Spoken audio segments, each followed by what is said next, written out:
bring out by way of this presentation some important concepts that are faced, on and off by taxpayers, and which we believe are important to know for your end.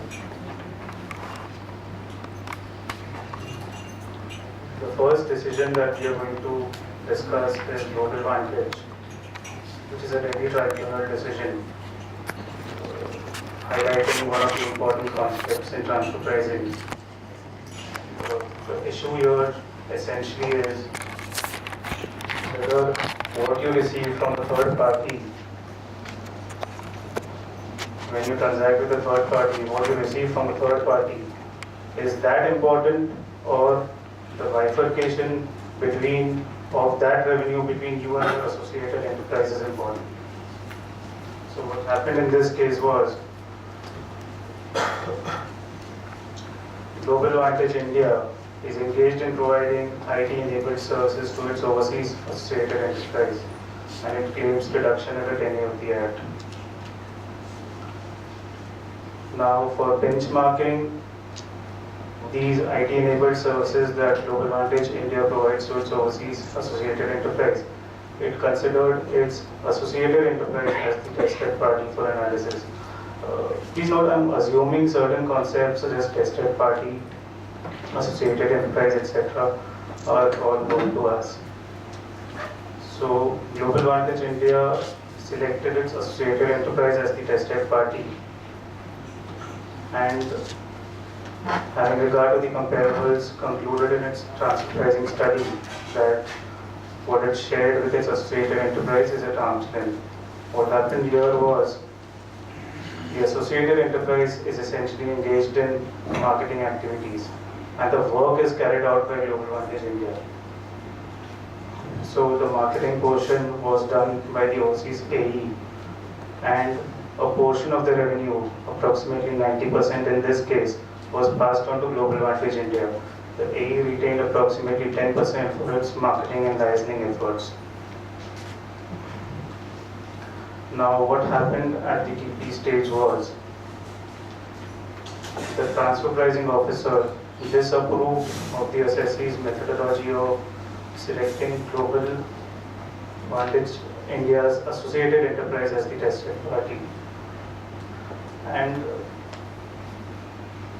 while the law does not bar you from selecting either the taxpayer or its AE as the tested party, transfer pricing in India has evolved such that the revenue authorities are not so happy with use of associated enterprise as the tested party.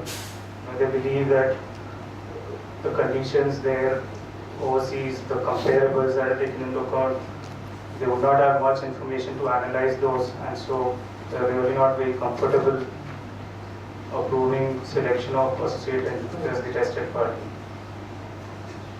So the TPO rejected selection of the AE as the tested party and benchmarked Global Vantage India's margins.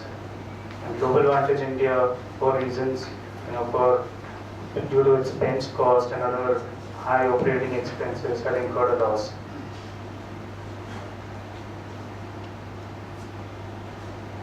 So the TPO, the loss was approximately 50%. So the TPO identified 9 comparables with an average margin of around 12% and made an adjustment to Global Vantage India's international transaction of provision of IT-enabled services to its associated entities. The adjustment was approximately 15 crores. The important point to note here is that the total revenue received from the third party, which was shared between Global Vantage India and its AE, was around 10 crores. However, the adjustment that the TPO made was around 15 crores. So the question, this was basically because Global Vantage India was incurring such a high loss, and we selected comparables with an average margin of 12%. And this happens more or less, on and off quite frequently. So the important point to note here is whether the revenue can make an adjustment beyond what is received from a third party, is that third party situation controllable in anyone's hands? So Global Vantage India filed an appeal before the CITA, and it was the main 2 points that were considered were whether the associated enterprise can be selected as the tested party. That was the first one. And the second one, and being the most important one, was whether it is the sharing of revenue between the associate and the associated enterprise that is the subject matter of transfer pricing, or whether one can evaluate what you have received from a third party customer. On the first point, as I was mentioning earlier, the revenue authorities are not very comfortable using overseas associated enterprise as the tested party, and the CIT accordingly held in this case as well that in the geographical conditions, etc., being different, the revenue does not have much knowledge of those. In case any adjustments have to be made to comparables, revenue would not have much information, and so on and so forth. And it upheld use of Global Vantage India as the tested party. On the second point, as you can observe, the CIT rightly held and what is the subject matter of transfer pricing is what is shared between the AE and the assessee, and not an uncontrollable situation. Transfer pricing talks and analyzes controlled situations. One cannot and in no manner can influence whether what you received from a third party should be high, low, etc.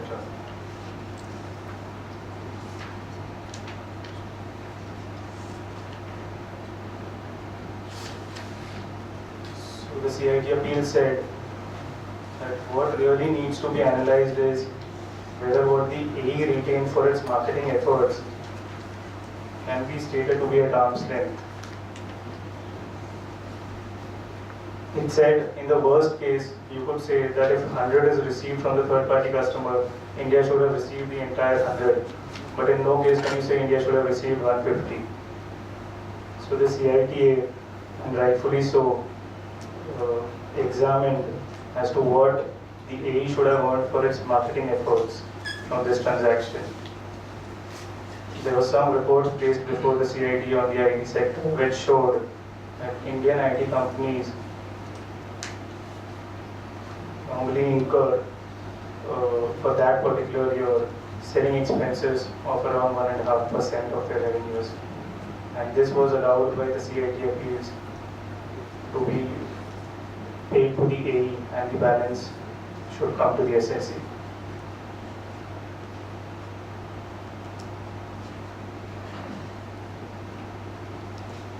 So the CIT appeal basically reduced the amount of adjustment considerably. And, although one can say that marketing conditions, employee cost, geographical conditions, etc., the market basically differs from country to country. So you cannot really take Indian comparables to see how much of marketing efforts they incur and apply that to an overseas entity, say a US entity or something, where market conditions may be different, may be difficult, may be easy, may be different. But still, the stand that the CITA took was reasonable. It at least brought down the adjustment, it restricted the adjustment rather to the total amount of revenue received from the third party customer, which is very fair. Both the assessee and the revenue then appealed before the tribunal. But however, they could only reiterate the arguments that they placed before the CIT appeals. None of them brought on record any fresh fact or fresh argument, which is why the tribunal ruled that the order of the CITA stands as it was passed. This again went to the High Court as well, wherein the department raised an argument that is the tribunal justified in merely stating that the order of the CIT stands, is given effect to without passing a speaking order. And the High Court, relying upon various judgments including KV Pillai case, stated that if the tribunal is satisfied with the arguments that with the stand that CIT has taken, and if there is nothing further afresh that the tribunal feels needs to be placed on record, then it is okay if it merely concurs with the order of the CIT. Any questions so far? Is the concept clear? So basically the main highlight of this ruling is that the adjustment cannot exceed third-party revenue received by a taxpayer. What is the subject matter of transfer pricing is the sharing of revenue between you and your AE and not third-party revenue received, which is an uncontrolled transaction. Am I being clear enough?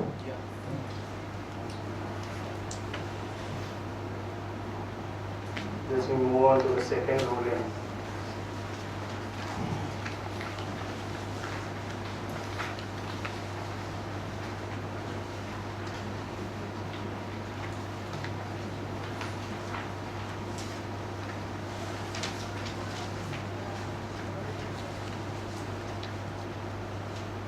This was again a case where the assessee was entered. Assessee in the Mosque Global Centers India Private Limited was engaged in providing IT-enabled services to its AEs. In its transfer pricing study, the assessee selected a particular set of comparables and having regard to its margin compared with the comparables margin stated that it was at arm's length. The TPO obviously did not concur with all of the comparables chosen by the assessee, included a few of his own comparables, and made an adjustment. The taxpayer went before the DRP, and the DRP made some adjustments in the comparables.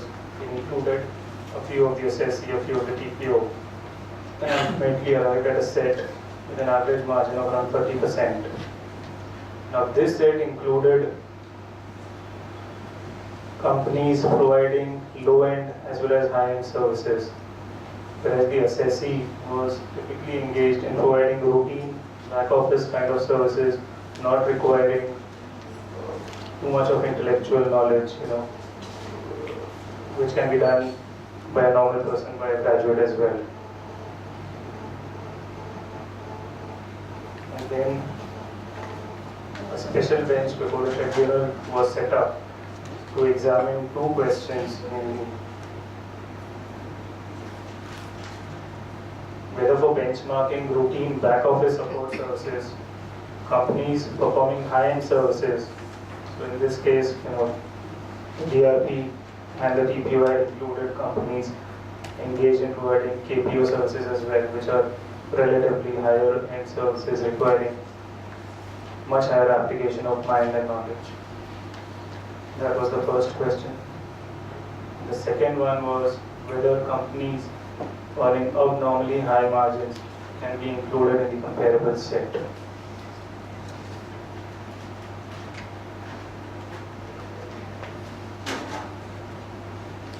What the tribunal held was, it said the evolution of the whole IT industry in India started from BPOs, and it is the BPOs who have gradually matured into KPOs. So we are saying a BPO trying to mature into a KPO is would generally end up providing both BPO and KPO services, and in such cases a classification becomes difficult as to whether you classify such a company as a low-end BPO service provider or a high-end KPO service provider, and especially when there is no such bifurcation available or disclosed by the company as regards BPO and KPO activities. Further, it said that it was not possible to create a third category wherein you can say a company engaged in providing both BPO and KPO services could be placed.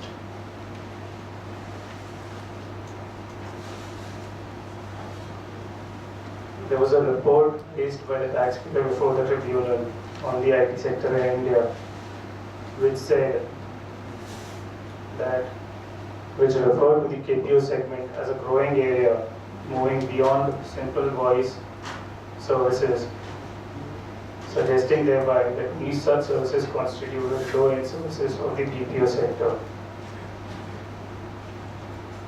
Now there's, on one hand, the report of the IT sector that was placed before the tribunal, and on the other hand, the tribunal also considered the definition of IT-enabled services as per the safe harbor rules that were recently introduced by the CBDT. And as per the definition of ITS in the safe harbor rules, companies providing data search, integration and analysis services and clinical database management services were also included. Now, as to consider that such services, analysis services, clinical database management services are supposed to be relatively higher end services, not routine invoice processing, clearing of payments, etc. type of services which a normal routine back office support service provider provides. So the tribunal came to a conclusion that on one hand, the safe harbor rules say that ITS includes relatively higher end services as well. And on the other hand, the IT sector report that was placed before the tribunal refers to the KPO segment as a growing area, which is beyond normal simple voice services. So having regard to both of these, the tribunal concluded that only very routine kind of service providers could be classified as a low-end service provider, and in other cases it was okay if you could include high-end companies as well, because the classification between KPO and BPO was really difficult. And there was a very thin line of difference having regard to these reports and the safe harbor rules that could be attributed to the functions that a BPO service provider provides and a KPO provides.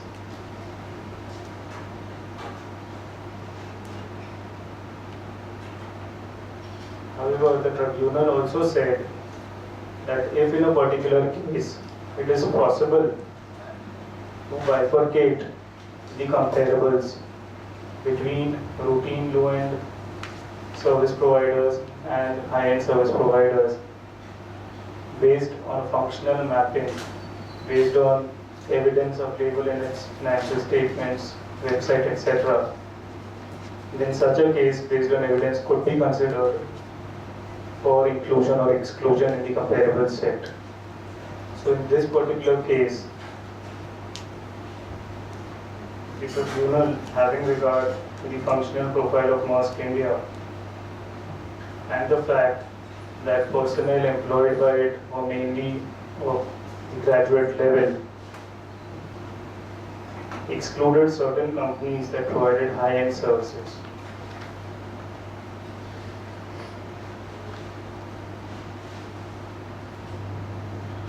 So the principle coming out from this ruling is that one needs to really go deep into the comparables set, analyze, undertake a thorough analysis of the annual report, etc., and come to a conclusion whether such a company could be considered as a low-end service provider or a high-end service provider. Otherwise, based on this ruling, you may end up having the tax department include high-end companies in case of a taxpayer providing routine low-end services as well. So while it has laid down a general principle, it has also kept an option open for taxpayers that if you have good evidence, if you have evidence which suggests the functional mapping of both the taxpayer and the comparables, then an exclusion of such comparables could be warranted.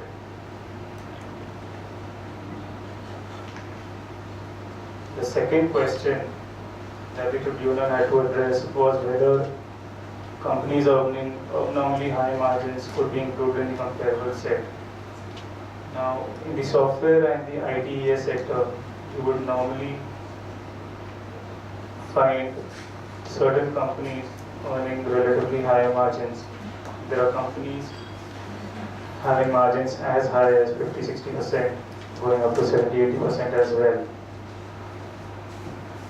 It all depends on which market the company is operating into, what is its business model, etc. So the taxpayer essentially raised an argument that how can you take such high margin companies and compare it with me? The market conditions are not so good. How can you expect me to earn a margin as high as 50%, 60% or so? The tribunal on this point laid down that one needs to analyze that particular case, and this was in line with OECD as well. One really needs to go deep into that particular case and analyze the reasons for a company having such abnormal margins. And if the analysis indicates that the abnormal margin is on account of some exceptional circumstance, for example, during the year the company may have merged, another company may have merged into this company, and they may have reaped operational synergies, etc., on account of which the margin suddenly shot up, then you have to consider this company differently. It may be considered as a case for exclusion. Plus, the tribunal also said that you also need to see the trend of margins of such companies. If there is a particular company which has been consistently earning high margins, and one cannot locate any abnormal factor in that particular year to state that the abnormal margin was not on account of normal business reasons, then it may be difficult to exclude such a company from the comparable set. The OECD guidelines also suggest that abnormally high or low margins should trigger further investigation to find out if the abnormal margins are on account of unusual factors or normal business conditions, and accordingly such companies should be included or excluded from the list of comparables.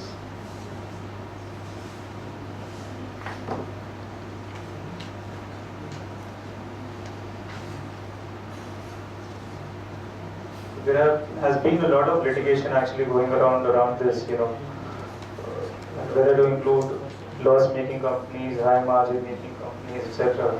And this ruling seems to set to rest quite a number of questions raised by taxpayers as well as revenue authorities. It seems to lay down a good principle, I would say.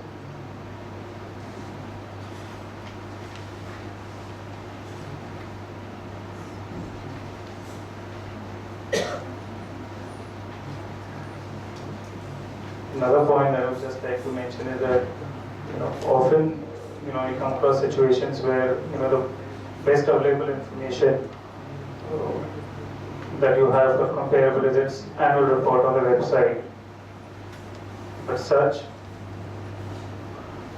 information may not depict the functional analysis. You may still not be able to gather as to what exactly the company is into, whether the company is exactly comparable. In such cases, you may consider analyzing certain ratios, certain balance sheet P&L ratios. For example, the IT industry is a manpower intensive industry. So for an IT service provider,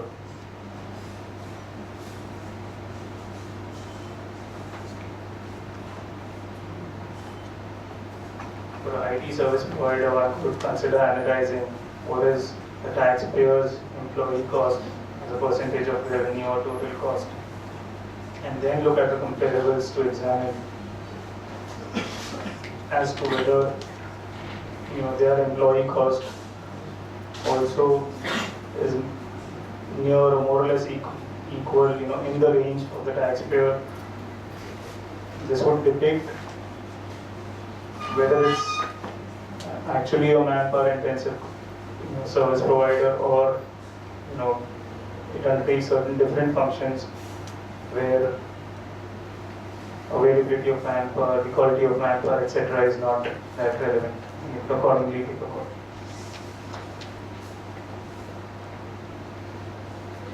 Any questions on this rule?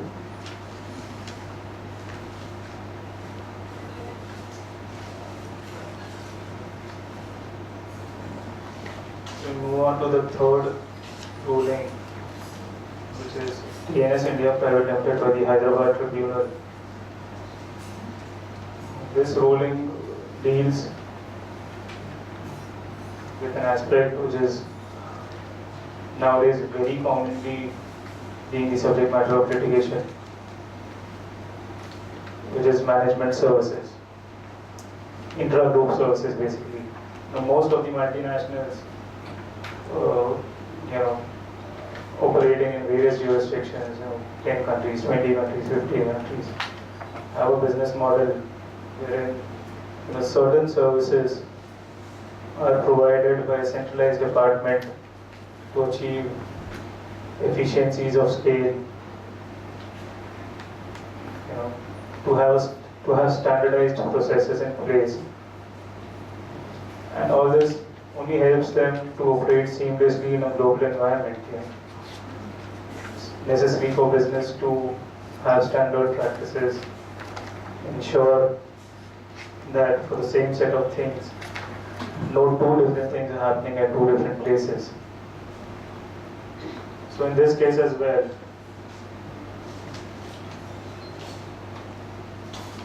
TNS India Private Limited, a stated enterprise, was providing intra-group services. The other international transactions included payment of royalty by the taxpayer, payment of interest and reimbursement transactions. What happened at the TP stage, the TP assessment stage, was the TPO aggregated the international transactions pertaining to provision of services and payment of royalty. He considered TNMM and said that these transactions are at arm's length. Now, what is important to note here is that when you consider TNMM, even the cost pertaining to provision of intra-group services, provision of management services was by the AE has been considered, and then the margin that you arrived at has been held to be at arm's length. So indirectly, all your cost and income transactions that are booked in your PNL are stated to be at arm's length. However, the TPO separately analyzed the payment of management fees transaction. It raised a query on the SSE. Please show me as to what kind of management fees, management services have you received, how have they helped you in your business, and what is the evidence that these services have been received by you, and how do I benchmark these services. Now, often in such situations, it is not possible for the taxpayer to provide evidence for each and every kind of service that is received. So, for example, I may have some query here in India, and I may just call up my global tax controller as to what should I do about this, and he's given me an oral opinion. Now, how do you expect? But he spent time on it. So, say he spent 4 or 5 hours analyzing the particular situation, discussing it with his Indian counterpart, etc. Now, how do you expect in such situations for the taxpayer to provide evidence? And this is just one example. There are often such situations that taxpayers face. So, while the taxpayer in this particular case